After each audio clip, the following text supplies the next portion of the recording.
On September 14, 2008, an Aeroflot-Nord Boeing 737 was preparing for a domestic flight from Moscow to Perm.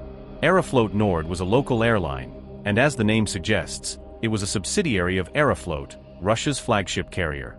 Aeroflot is Russia's largest airline, founded in 1923, making it one of the oldest active airlines in the world. However, the airline has a tragic history, having been involved in multiple fatal accidents that claimed a total of 8,231 lives.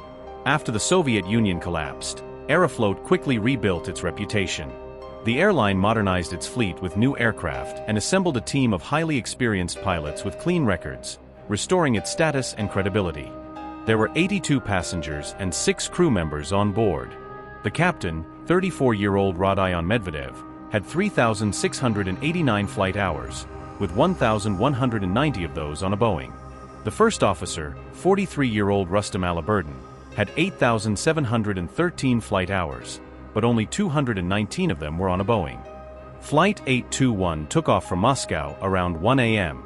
The journey was supposed to take 2 hours. The plane had almost reached Perm without any issues and had started its descent. While descending, air traffic control noticed something strange. The plane started climbing instead of descending. When the controllers asked the pilots about this, the pilots confirmed the issue and said they were correcting it and resuming the descent. But this time, the controller noticed that the plane had drifted off its approach path. They instructed the crew to circle around and restart the landing procedure. However, the pilots kept flying straight. They ignored the controller's instructions and continued their incorrect approach. Eventually, they stopped responding altogether because the cockpit had descended into complete chaos. The pilots lost all control, and the plane started spiraling downward. Sadly, just a few minutes later, the plane crashed onto the railway tracks. Firefighters and rescue teams rushed to the crash site.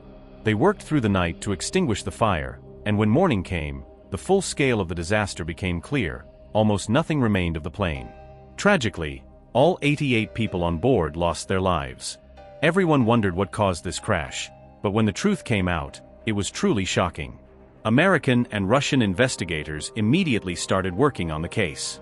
The black box was so badly damaged by the fire that investigators had to send it to a special unit in France to try and recover the data. The initial investigation showed no signs of engine failure or fire, and the wind was almost non-existent, meaning the crash wasn't caused by weather conditions or mechanical failure. The only clue they had was the air traffic controller's testimony, which described the plane's bizarre, erratic movements. No one could understand why the plane climbed instead of descending and then missed its approach path without any obvious signs of technical failure. The mystery deepened. Why hadn't the pilots followed the controller's instructions? Investigators dug into the plane's maintenance history. Their first suspicion was a fault in the rudder system because Boeing 737s had a known design flaw that had caused multiple accidents. The most severe case was the 1994 U.S. air crash, where the plane flipped upside down and crashed into a forest during landing due to a rudder system failure. Experts wondered if the same problem had happened again. After this issue was discovered, Boeing redesigned the rudder system. However, when investigators checked the plane's history, they found that the rudder system had been replaced in 2005, meaning this couldn't have been the cause of the crash. They kept digging and found an even bigger problem in the maintenance records. The right engine was producing 20% more thrust than the left engine. This was a serious issue that could have caused the crash. When one engine produces more power than the other, the plane can turn unexpectedly and veer off course. The pilots were aware of this issue, and the autopilot usually corrected for it. But during landing, the workload shifted to the pilots, raising a crucial question. Did the pilots actually know how to control the plane with unbalanced engines? Investigators then focused on the pilots themselves. Most of their flight experience was on planes other than Boeing. In fact, they had very little experience with Boeing aircraft. When investigators checked the captain's training records, they were shocked. His English was not at a sufficient level, but he had done all his training in the United States, where the instruction was in English. After receiving his Boeing certification, he didn't fly the aircraft for 2 years and didn't take any refresher courses before returning to the cockpit. His training was far from adequate to captain a Boeing. The first officer had more flight hours than the captain, but all of those hours were on Russian-made planes. His Boeing training had been extremely difficult, and records showed he struggled to control the plane when there was a thrust imbalance. In other words, the The first officer was even less qualified than the captain. Captain Medvedev was too inexperienced to be a Boeing captain, and the first officer wasn't even fit to be a first officer on a Boeing.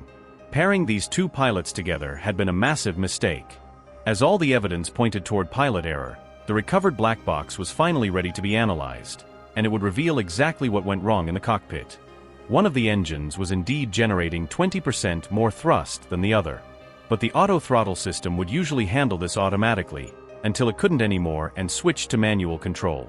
This meant the first officer had to manage the exact situation he had consistently failed to handle during training. The first officer accidentally disengaged the autopilot, and he didn't even realize it.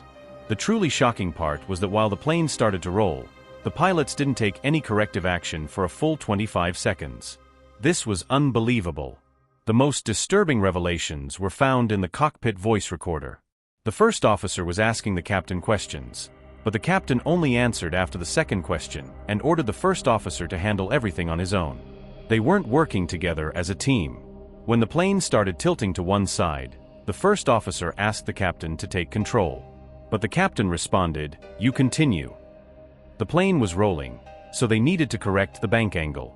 However, since most of the captain's experience was with Russian-made planes, he confused the Boeing's attitude indicator with the Tupolev's, which worked in reverse. The captain mistakenly made opposite inputs, thinking he was correcting the roll, even though the first officer warned him they were turning the wrong way. But by then, it was too late, and the plane crashed into the ground. Why was the captain so unwilling to take control? Why did he refuse until the very last moment? The most catastrophic detail emerged when investigators found a message a passenger had sent to a friend before the flight. The passenger suspected the captain was drunk. During normal announcements, the captain slurred his words and spoke like someone intoxicated. After listening to the recordings, investigators started to believe the captain had been under the influence, as he jumbled almost every word during his announcements. They tested the captain's muscle tissue for alcohol, and the results were shocking. The test came back positive. The captain had consumed a significant amount of alcohol. This was one of the most catastrophic cases of pilot error in history. Not only were the pilots unqualified to fly the plane, but the captain was intoxicated. In their final report, investigators recommended that the Russian aviation system undergo a complete regulatory overhaul. 3 years after the crash, Aeroflot sold its subsidiary, Aeroflot-Nord. However, Aeroflot has since cleaned up its safety record, and accident rates have dropped, helping the airline restore its reputation. Share your thoughts about the pilots in the comments. If you enjoyed the video, don't forget to like and subscribe. And if there's a crash you'd like me to cover, let me know in the comments.